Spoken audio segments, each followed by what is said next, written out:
Hi, everybody. My name is Kimberly Norton Parks, and I'm the branch manager at the South Holiday Library. And we're here today with the Story Strong program. As usual, I'm going to kick it off to my cohort, Peter Cannon from the University of South Florida School of Information.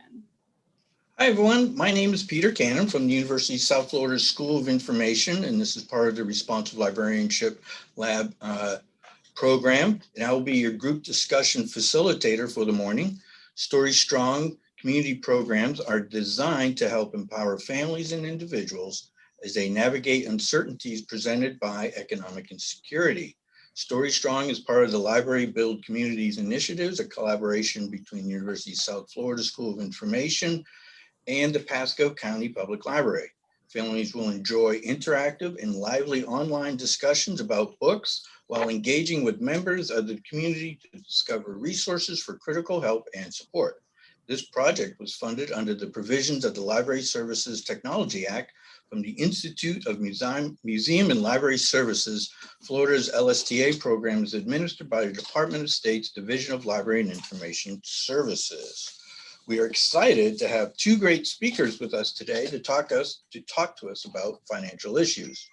Our first, paying off debt statistics, signs of financial stress, and how to reduce debt. And our second session is basic financial literacy, life skills, credit management, and identity theft. Now, our first speaker is Shari Breslin. Shari is the Family and Consumer Sciences Agent for the UF Pasco County Extension Office. She has had this role for 3 years, where she plans, designs, teaches, implements, and evaluates educational programs and curricula in family and consumer science topics, ranging from healthy eating, chronic disease prevention, food safety, money management, budgeting, and credit counseling. She's currently studying for the Accredited Financial Counselor certification. Shari, I'll go ahead and hand this off to you. Thank you so much. Let's pull up my slides. Oops. Can you see the slides? Yes. Perfect.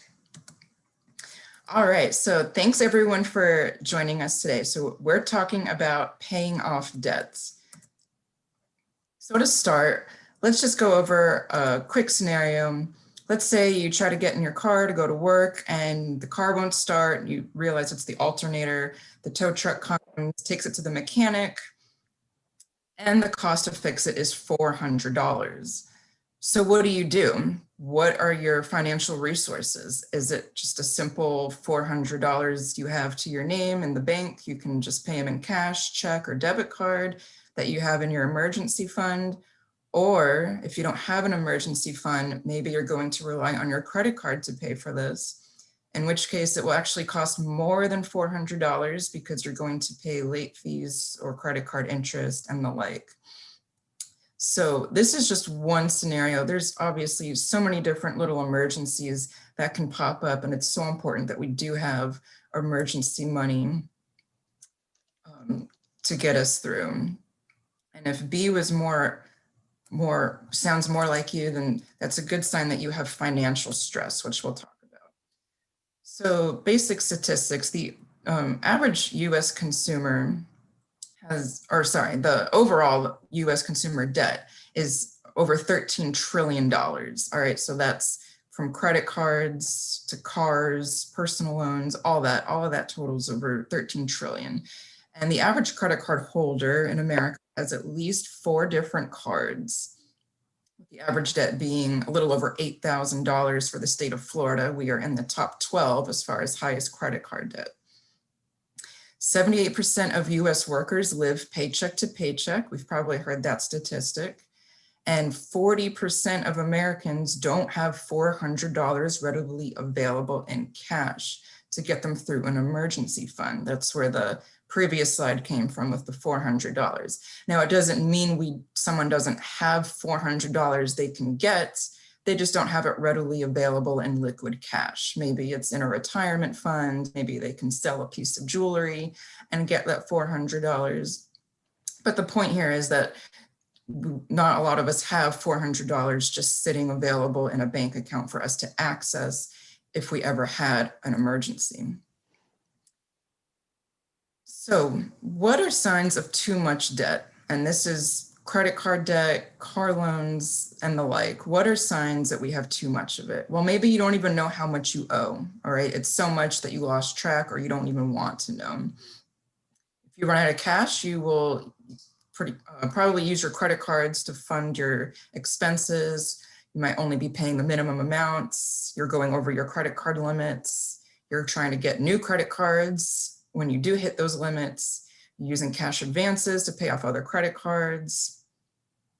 You're paying late fees or skipping payments, might be refinancing, using a debt consolidation loan, or even having your wages garnished. If any of these apply to you, this would be a sign that you have too much debt, and it's a lot to handle. Now, what are some signs of financial stress overall? Well, some of that was from the previous slide. You can't make your monthly minimum credit card payments. There's too much month left at the end of the money, right? There's just not enough money to get through the very last day of the month and meeting all your monthly bills. Maybe your car is not worth what you're still paying the balance on. Having a hard time making your housing payments. You have to move more than once a year because your rent's going up and you can't afford it, or you're canceling different services, regularly withdrawing from ATMs. So you can see this whole list. All of this would be a sign of financial stress. So even if you're not noticing it, there is some math you can do too. So there's the debt payment to disposable income ratio. So this ratio tells us if your non-mortgage debt is too stressful for you. You would simply take your monthly debt payments and divide it by your monthly disposable income. All right, so you're looking at months.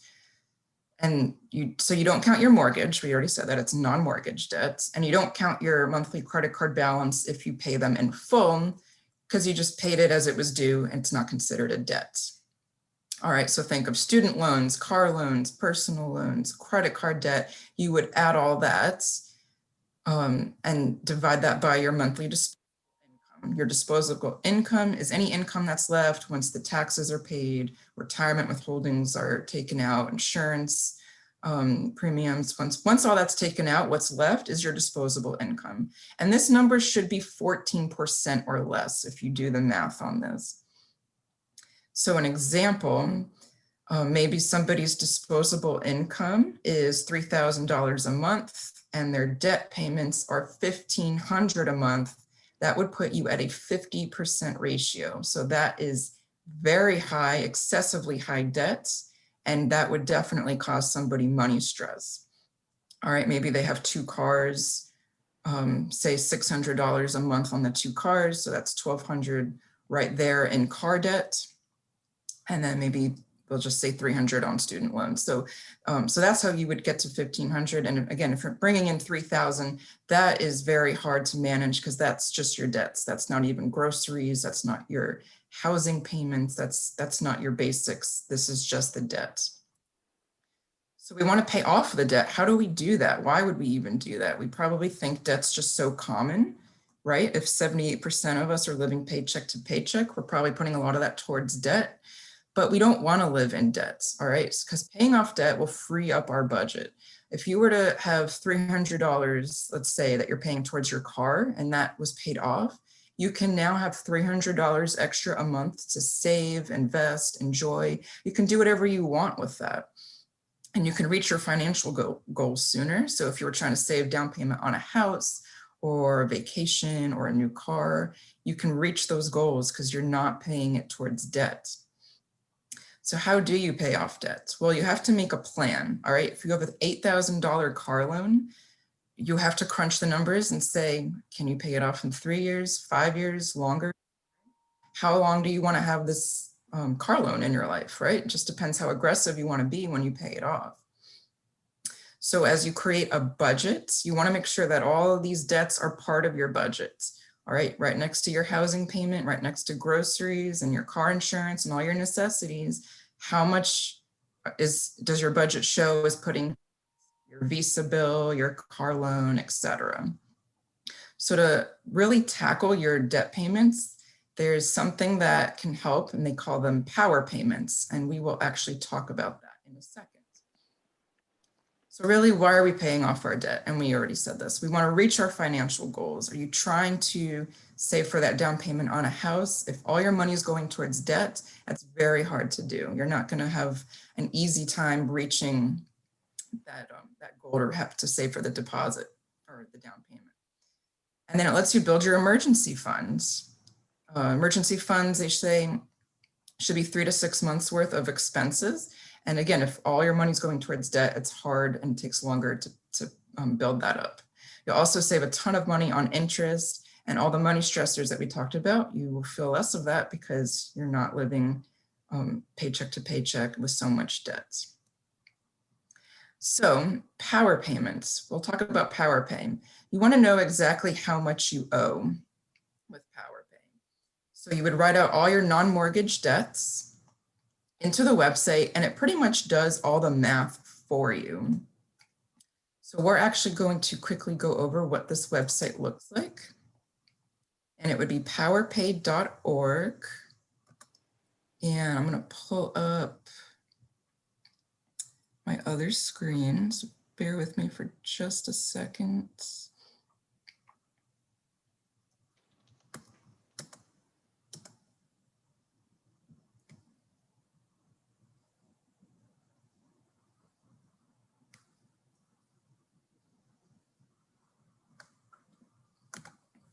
All right, I'm gonna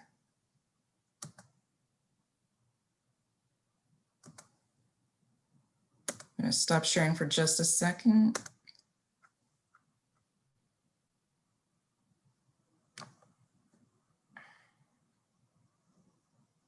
Here it is. All right, can you all see the powerpay.org? Yes. Perfect. All right, so when you go to powerpay.org, it'll ask you to make an account. So you'll just fill out your name and email, and you can then enter your debts. So for example, we have credit card A with a balance of $8,000, minimum payments $160 a month, interest rates 22%. Credit card B, $2,000 balance, minimum payments 25, 15% interest. The car loan, $15,000 on that. You can see there the payment and the interest. And then lastly, a student loan at $30,000. And you also see there the payment and the interest rate. So you can do all that.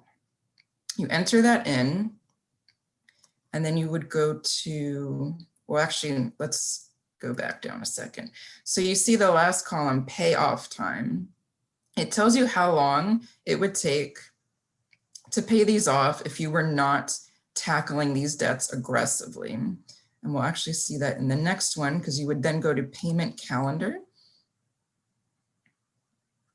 And it wants me to log in, but I think I had it on another tab, which I did. Okay, so some people might say, when I pay off my debts, do I go by highest interest, lowest balance? And you can see here, it really doesn't matter. You'll see 9 years, 8 months for pretty much everything. If you go by your shortest term, 9 years, 9 months. So just by 1 month extra. If you do not do anything and just keep the debts in your life and pay minimum balances, you can see that last one. It will take 99 years and 11 months to pay off all of those debts. And again, that's just you being content with the debts and making those minimum payments. So we'll see what that looks like. But also notice in the last column, or the second to last and the very last, how much interest are you paying? How much are you saving? All right, look at all the interest that gets saved if you're tackling all these debts. All right, in the around $23,000, $24,000 when it's all said and done. Or sorry, savings in 35 to 34, and the interest paid. So big difference on the interest paid. And you see you're not saving anything if you're not making power payments. So what is a power payment? Well, let's scroll down and look. So it'll give you an option how you want to approach this. So if we just say highest interest rate first, There's all our debts, the credit card A, credit card B, the student loan, and the car loan. All right, so minimum payments are being paid. And then you'll see as you keep scrolling down that which one was this one? The car loan is paid off by February of 2026. All right, so we'll figure this was a 5-year car loan. So what do you do with that extra $280 a month? You'll notice it goes to credit card A. So now the $160 that you were paying all along and adding into that the $280 from the car loan goes into that credit card. And as you keep scrolling, you'll see in about a year, now the credit card A is paid off by August 2027. What do you do with that extra $440? Well, you can see this is what we call the debt snowball. Now that's going towards credit card B, which you knock out in just a few months, and then the rest to that student loan, which you then finish paying off by October of 2030. So what does it look like if you're not tackling your debts, you're not doing the debt snowball, you're not applying extras? It will show you when you click on without power payments, and it wants me to log back on.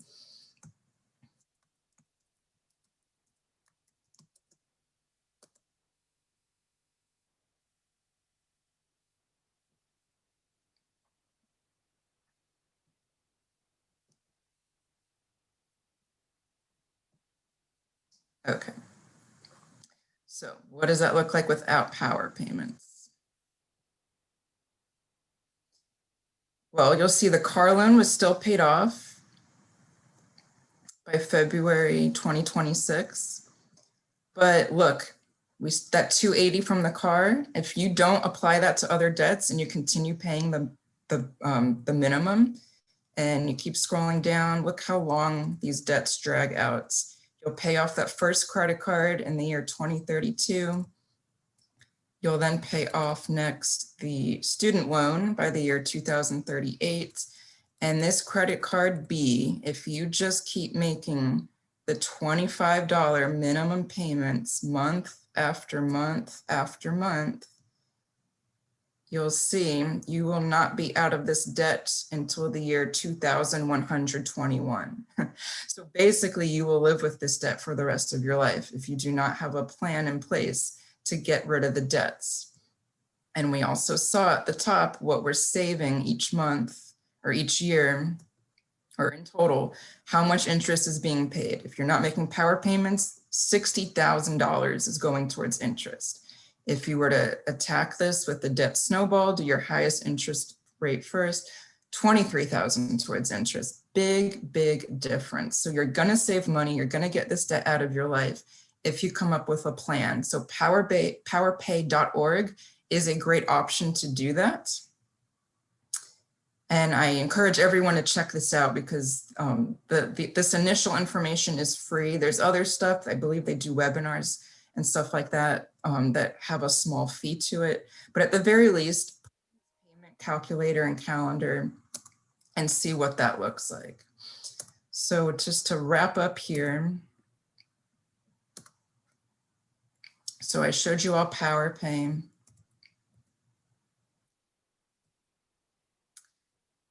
So thank you all for joining this segment of our presentation. If you have any questions, there's my email, and I also do private one-on-one financial counseling. So if somebody had questions, coming up with a plan, helping with budgeting, etc., go ahead and email me and we can also set you up. And this is also statewide. So if you know anyone across the state of Florida that needs help, we do private financial counseling across the state with my University of Florida colleagues. So thank you, everyone.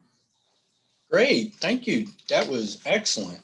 I'm going to move now to our second speaker. Our second speaker is Nicoya Lloyd.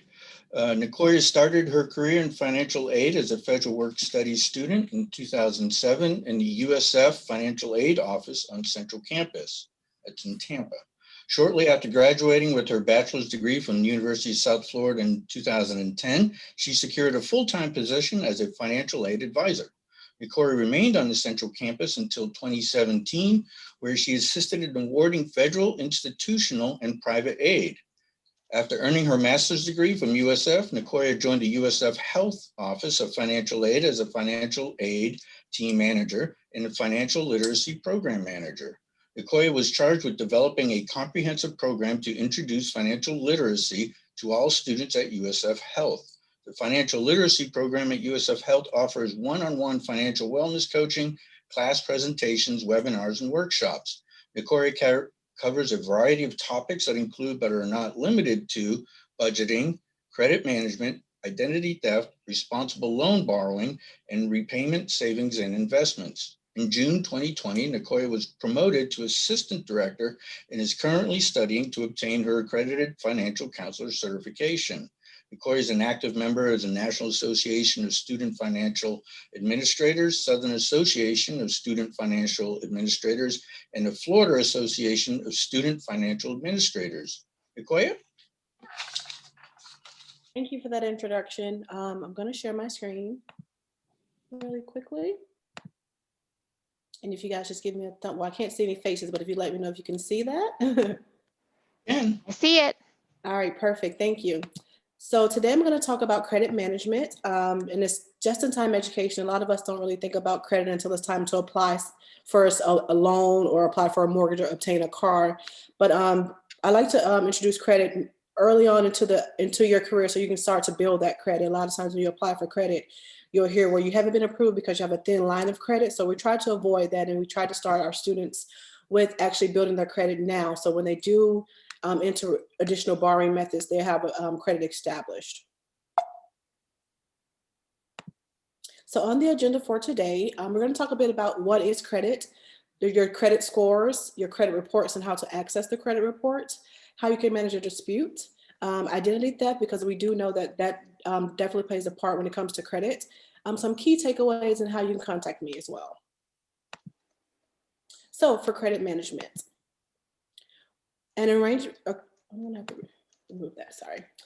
A credit is an arrangement you make with a company or an individual to receive goods or products. It's a valuable risk management tool. So it's going to let the lender know how risky is it for me to extend a line of credit to this individual. Keep in mind that your credit score is not a part of your credit report. So that's an additional step you have to take if you want to obtain that credit score. And there are a number of different models. There's no one particular credit score. So you'll hear people saying, well, my average score is this. So we'll talk a little bit about that as well. So what makes up your credit score? So when you're looking to build your credit score, you're going to have to make sure that you understand the different components of a credit score.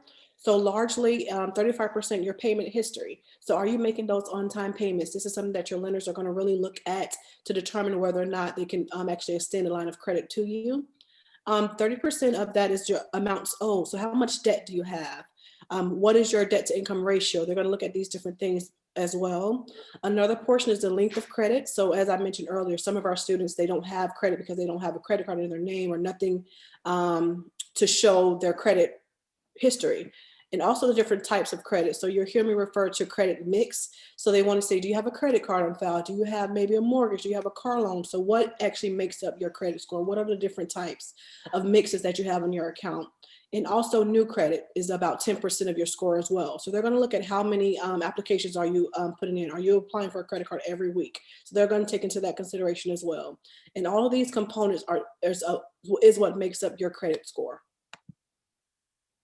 So as I mentioned, there is no one particular credit score. So there are different types of credit scores that you'll hear people referring to, largely known as FICO. That's one of the main scores that lenders look at when it comes to like obtaining a mortgage or obtaining an auto loan. So you definitely want to know what your FICO score is. And once again, this is the most commonly used credit score. Your Vantage scores. So Vantage scores are created by partnerships of the three credit bureaus, which is Experian, Equifax, and TransUnion. We'll talk about those a little later as well. But Vantage scores, so when you go to Credit Karma and you see that score, that's typically your Vantage score. That's not your FICO score. These are commonly used as well for different things like applying for maybe a Macy's card or applying for a grocery store, different things like that, credit cards. And then FACO score, this is something kind of old that is not currently used. A lot of lenders don't really look at FACO scores. This was created by a third-party company, and they use a certain algorithm to determine your score. But once again, most lenders do not look at FACO scores anymore. So your primary goal is to make sure that you know your FICO scores, the middle of that, and your Vantage scores. So how do we establish credit? So once again, you'll hear someone say, well, you have no credit, or you have a thin line of credit. So how do you build that? How do you get into good standing for people to offer you an additional line of credit? So the first thing to do is to apply for a secured credit card. So a secured credit card is not going to be your Amex card or your Discover. It's going to be a card almost kind of like a prepaid card. So this is where you would go to apply for a credit card. They'll say, okay, we'll offer you $500, but you need to put down $200 of that. And when you do that, then they're going to look at your credit history, determine how you're making those payments. And then based on that credit history, they're going to determine whether they can extend you a full authorized credit card. Applying for a secured card is going to be the first step to actually building some credit and showing your risk management when it comes to lenders as well. So self-lender is something that has been coming up on the rise within, I believe, the last 3 or 4 years. Similar to a secured card, you can actually extend the line of credit. So you'll say, okay, I'm going to put down $800. And over the year, I'm going to pay a certain amount of money. But this is the money that you're fronting. And then you're going to do that in order to show the lender that you're actually making good on your payments. Using store cards. So as I mentioned, your Vantage scores are used to determine whether you can apply for a Macy's or a dealer's card. And once you do that, you're going to actually start to build credit as well. And with these cards, you want to make sure that you attempt to pay off the balance each month or applying for a gasoline credit card. So typically when I first tell my students they're starting to build a credit card, apply for a gas card. Instead of using your debit card to pay for your gas, you want to put this on your credit card, and then each month you pay that balance off. That's going to help you quickly increase your credit score. Another thing is to get a responsible cosigner, and the key word is responsible here. So you want to look to talk to someone who you trust and see if they can maybe cosign for you and to help you build that credit. Another thing that students, I like to tell my students or clients, is to see if you can become an authorized user on someone else's credit card. So when I was first starting off with my credit, my mom has excellent credit, excellent payment history and everything. So I became an authorized user on her credit card. And what that does is she adds me to her card as a user. She of course didn't give me her credit card. I didn't have access to that credit, but she did add me as an authorized user. So I immediately got access to all of her credit history, her line of credit and everything. So I was able to kind of build off of her credit. This is something that a lot of people are doing nowadays. But once again, you want to make sure that you're being responsible and that you're using someone, because if they miss a credit or anything, miss a payment, that's going to reflect on you as well. So this is going to be a quick way for you to actually build some credit as well. So what causes bad credit?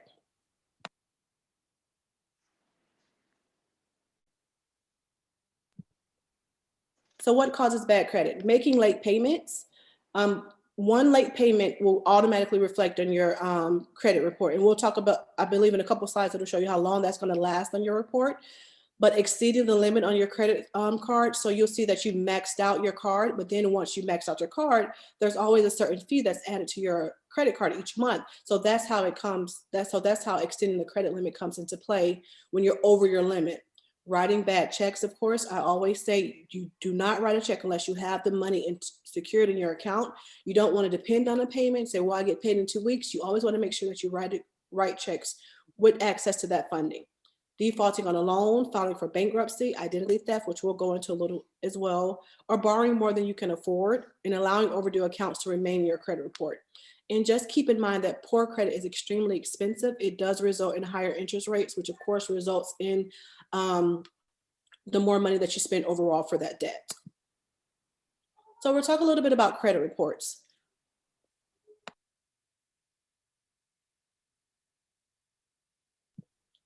Financial report card is, your credit report is like your financial report card. So I kind of use my students to tell you know your GPA. Well, your GPA is your academic history. The credit report is going to be your financial report card. So it's a personal credit report that includes a record of all your financial accounts and obligations. And this is a report is sometimes called a credit file or credit history. So credit report companies collect and organize data about your creditors, about your public record. All right. So some of the components of a credit report. So these are some of the things that you'll see once you print out your credit report. You're identifying information. So you'll see phone numbers, old addresses, different things like that, ways that people can identify you.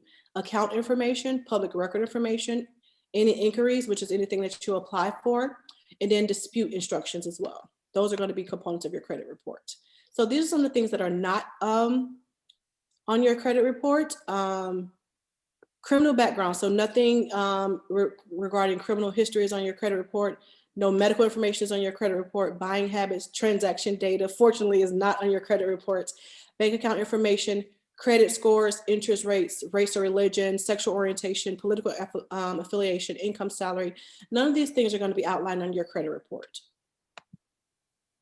So as I mentioned earlier, some of the things when you apply for different things, they remain in your credit reports for a long number of times. So different types of account. Open accounts are in good standing. Any account that you have that's open in good standing, that's going to remain in your credit report indefinitely, which is a good thing because that's going to show your credit history as well. Close accounts in good standing. So anytime that you close account, whether or not it's in good standing or not, it's going to stay in your credit report for 10 years. Later missed payments. So one late payment will remain in your report for 7 years. Collection, civil adjustments are 7 years as well as Chapter 13 bankruptcy is for 7 years. Now, Chapter 17 bankruptcy is about 10 years. Unpaid lien is 10 years. And then note that paid tax lien. So if you have a tax lien and then you pay that lien off, it's still going to remain in your report for 7 years. So you want to make sure that you're being very cautious when it comes to applying for different things or missing payments. And then also credit inquiries. So if you apply for a credit card, that's going to remain in your report for 2 years. So keep that in mind as well. A credit report contains information about your credit, your bill replacement history, and the status of your credit accounts. So how you access your credit report, of course, you want to go to annualcreditreport.com, and it's going to pull up the 3 major reporting agencies, Equifax, Experian, and TransUnion. Please note that you typically can pull your credit report for free once a year. It's very important to pull your credit report at least once a year to make, and I always suggest doing this on your personal computer where you can save your files so you can actually go through and weed through some of that information. Keep in mind that once again, your credit score is not going to be disclosed automatically on your credit report. You will have, at the very end, they'll ask you, do you want to access that score? And there is a small fee associated with that. So typically, as I mentioned, you do have once a year to pull that credit report, but due to COVID, you're actually able to pull your report every single week until April of this year. So this is an awesome tool that they have extended for you guys because of course, during COVID, identity theft has kind of been on the rise a little bit. So you're able to actually pull this. So if you have not pulled your credit report, please take advantage of this as well. And this is once a week until April 2021. So sometimes when you pull your report, you'll notice that there are things on your credit that don't actually belong to you. There may be a house in Vancouver that you've never, hopefully you will know about that. But typically there are things on there that maybe don't belong to you and you want to dispute that. So you do have the option to dispute anything on your credit report. But please note that when you dispute something, you have to dispute to each different agency separately. They don't necessarily talk to each other when it comes to dispute. So if you want to dispute something on your TransUnion, and it's also on your Equifax and your Experian, you have to do it on both your credit reports as well. So keep that in mind. So how do you process a dispute? It's very simple. There are templates out there that allow you to just plug in your information into the template. So you want to identify what the issue on your credit report. And then you say, okay, I know for sure that this is not something that I have applied for or something that a credit card that I have. And then you want to dispute it. You want to identify with each credit report. It may be on all 3 or it may only be on 2. So you're gonna have to do your research when it comes to that as well. Investigate. And then once, so the credit bureaus have about 30 days to look into your file once you submit the dispute. After that, they'll either make a change to your report, meaning they'll update it, say, well, you didn't borrow 10,000, you borrowed 8,000. So they'll make that change. Or they'll delete the information if they cannot prove it's yours. They'll also decide and then notify you. One thing I like to tell people to make sure that you get everything in writing when it comes to disputes. And then they'll update your credit report as well with the new information reflected. So we're going to talk very briefly about identity theft because this is one of the main things that can kind of hinder your credit when other people get your personal information to use it for their gain. So identity theft is when someone uses someone's personal information without their permission, and they may open a credit card, apply for a loan, or different things of that nature. And then the person is not aware of this information. So sometimes, of course, the payments are missed because it's not going to hinder that person who's taken out that line of credit in your name. So typically who's targeted? The Federal Trade Commission shows that young adults ages 18 to 24 make up the largest percentage of identity theft victims. So we kind of did a little research about this because these are kind of our students. So we typically found out that it's typically college students who are leaving their computers around or using other people's shared computers, different things of that nature. So the age group is 18 to 24 that's targeted the most. Methods of identity theft. So stolen wallets, purses, phishing. So you'll see that if you go to like the gas stations, it was kind of big in Hillsborough County a couple of years ago where they were actually replacing the credit card machines with other systems to actually swipe the credit card information. So when you insert your card, instead of it going to the gas station, someone will actually feed that information and have access to your records. Skimming, stolen or diverted mail, dumpster diving, internet hacking. In the world of social media, people do have access to more information than they typically would. So these are some of the ways that people can kind of take advantage and do identity theft. So some ways to prevent identity theft. You want to make sure that you're frequently reviewing your credit report. So keep in mind that when you open a new line of credit, it may not automatically show on your credit report. It may take 30 to 45 days to reflect on that credit report. So just make sure you're continually taking advantage of the weekly pulling file that's going on now due to COVID, and just making sure that you're constantly on top of that. If you can consolidate your accounts. This means if you have multiple credit cards, you can consolidate those or transfer balances just to make sure that you're keeping up to date with the different things in your name. You want to make sure that you secure and guard all of your computers. So as I mentioned with our college students, we do make sure that we're extremely trustworthy. So we see computers lying around all the time on campus. So we try to remind our students to make sure that you're putting your computer on sleep mode or making sure that it's locked or that you don't save any bank account passwords or anything to your computers where you're normally leaving that around. Another thing is you want to avoid commonly used passwords. Once again, I kind of had a password that I used for everything during college. You want to make sure that you kind of get creative. And some of the tools are kind of making you use different uppercase letters, lowercase letters. So the systems are getting a little more easier to come up with a password that's not as commonly used as well. So how do you resolve identity theft? There's a couple different steps that you will need to take to prove that you're not the one who actually took out this line of credit. The first thing you want to do is contact the security or fraud department for each business where the account was opened and charged without your knowledge. Once again, you want to follow up in writing. Everything you need to have is going to be done in writing, and keep documentation until that account is resolved. And even when it's resolved, make sure that you still have a lockbox or something that you can keep that information on file just in case it comes back up on your credit report. You can complete an identity theft affidavit as well. And this is going to be a written statement. And this is just going to let lenders know that this person has been a victim of identity theft to proceed with caution when authorizing a line of credit. You want to file a report with law enforcement officials. Report to the creditor the accounts that you know or believe have been tampered or opened without your knowledge. And also you want to report to identity theft to Consumer Financial Protection Bureau as well. Once again, this is going to let lenders know that there's going to be like a flag on your report when you authorize. So they may ask you additional questions when you're applying. It may be a little pain at first, but you want to make sure that you know that they're doing their job to make sure that they are actually offering you the line of credit in your name. So you can apply for fraud alert protection. So what is fraud alert? So for a fraud alert is used to inform creditors that you may be a victim, as I mentioned earlier. And this is going to just let people know that, hey, we may need to take a deeper dive before extending line of credit to this person. So there are 3 different types of fraud alerts that you can apply. One is the initial. This is if you suspect that something has happened, but you haven't really seen anything. You may get a letter in the mail from a credit card that you never applied for. So if you expect something on your credit report, but you haven't had any solid evidence, you want to just put an initial fraud alert on your account. These last for about a year, so it's going to protect you for a year. Now, if you have know for sure that you are a victim of identity theft, you want to do the extended fraud alert. That lasts for 7 years. So that's going to protect your credit for about 7 years. And then they also have active duty military alert as well, which is about a year. So these are the 3 different types that you can look into when you're looking at protecting your identity theft. So some of the key takeaways: you want to view and monitor credit report repeatedly. You want to make sure that you pay your bills on time. Know the components that make up your credit report, your credit score if you're trying to build your credit at the moment. Know how to actively dispute items on your credit report. Utilize credit cards to improve your credit score, and utilize systems to monitor your credit score often. And once again, you want to always make sure that you protect your identity as well. So any questions? I'm gonna stop sharing. I'm sorry, my daughter's back there singing. I was like, can you stop singing? Right? So sorry, I apologize about that. No, that's great. Adds to it. I think that makes it more exciting. That was great. Thank you. Thank you very much. Thank you, both of you.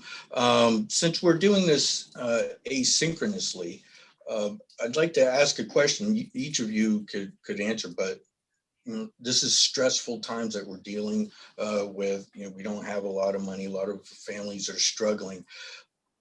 What's the first thing you do? I know, Sherry, you talked about power pay and using technology, and Nikora, you talked about securing credit. But if I'm living paycheck to paycheck, what's the first thing I could do to at least maybe stop the bleeding, the financial bleeding, and to stop the anxiety? You want to take that, or you want me to answer that? You can go ahead first. Yeah. Okay. So the first thing you need to do is create a budget. So I do a one-on-one session with our students, and we create a budget. You need to know where you are and to determine why you're living paycheck to paycheck. Sometimes situations just happen, and that's just the situation that you're in. But when you create a budget, you know exactly where you are. I like to tell people the scariest thing you can do is print out your last 3 months of credit card, of your bank statements, to see where your money is going every month. So we sit down, bring me your last 3 statements, and we're going to circle where your money is going. We're going to characterize how much you spent on eating out, how much you spent on gas, how much you spent on entertainment. And we're going to see where, if you're paycheck to paycheck, where can we pull back in some of these areas? So that's what we do, your last 3 months. You can do the last month, but 3 months gives us a really good average of what you're actually spending. So we go through that, and then and you'll say, oh my God, I can't believe I spent $80 at McDonald's in the last 2 months. And so we'll say, okay, you did that. So our goal next month is to spend $30 on eating out. So we kind of go from there and see where we can, when we create that budget, where can we pull back from to make room so we're not so stretched when it comes to finances. Sherry? Exactly. The budget's going to be your key. That's your map.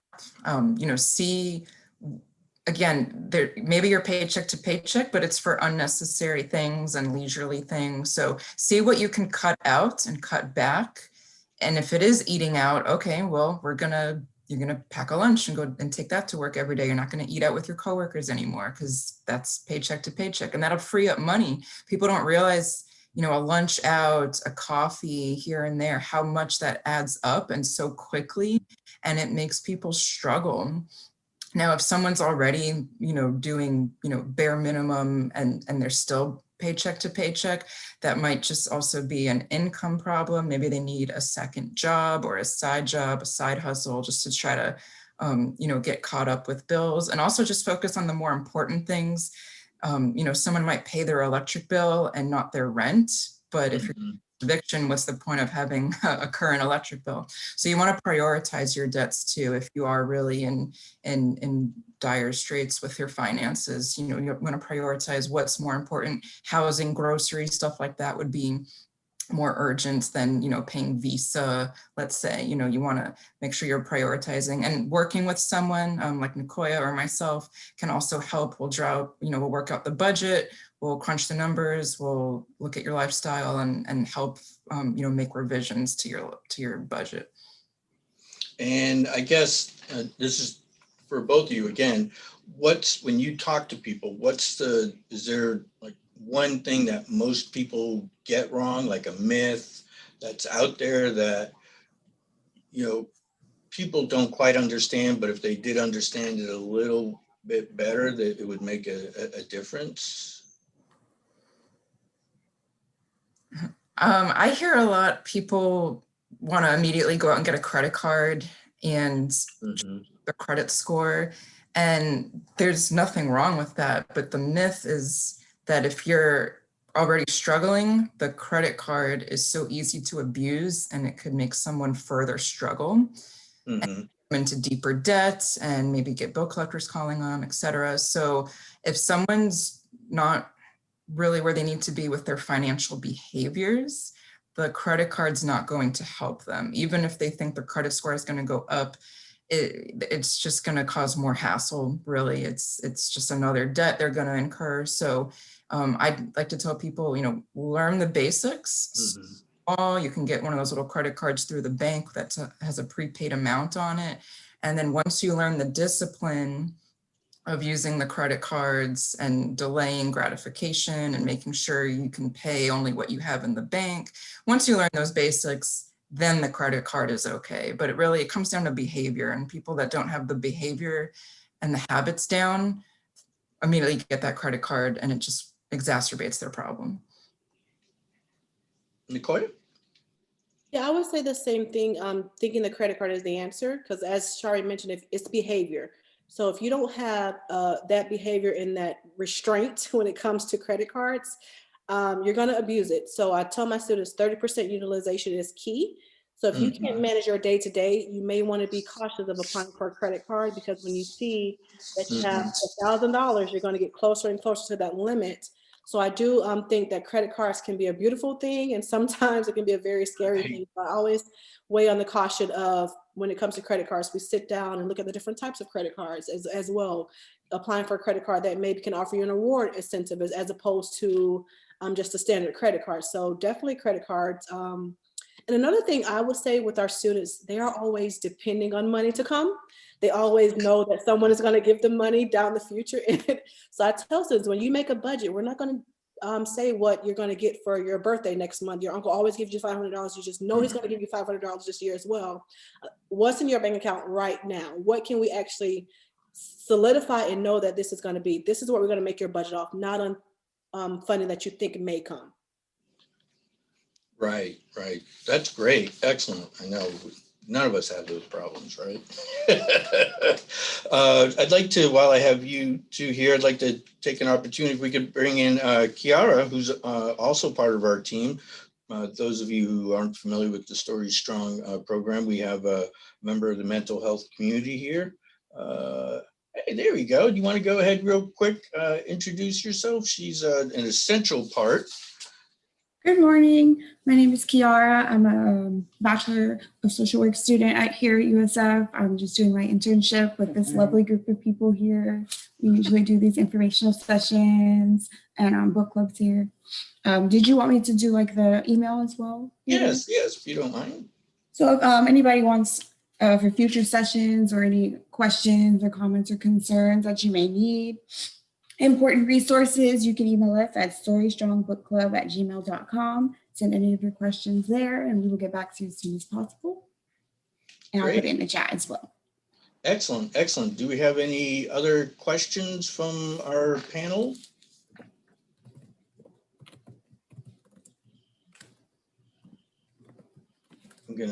That looks like a no. Excellent, great. Well, thank you very much. Again, thank you, Shari, and thank you, Nicoya, for coming on today and telling us about financial literacy, especially during these times of financial insecurity. And we can go ahead and put your email out there if you want to go ahead. I think we have both your emails. Is that correct? Yes, I just posted mine in the chat as well. Excellent, great. And if we have any further questions, if we don't have any further questions, we're going to go give it back to Kim to close it out, I guess. All right, everybody. Next time, we'll see you guys next week, hopefully, for those of you who are here. And we'll start a new month, and our topic is going to be anxiety. Pretty relevant stuff. Right. And if you have any questions, just give anybody a chat, and we'll see you next week. Great. Thank you very much. And thank you to our speakers, and we'll see everyone soon.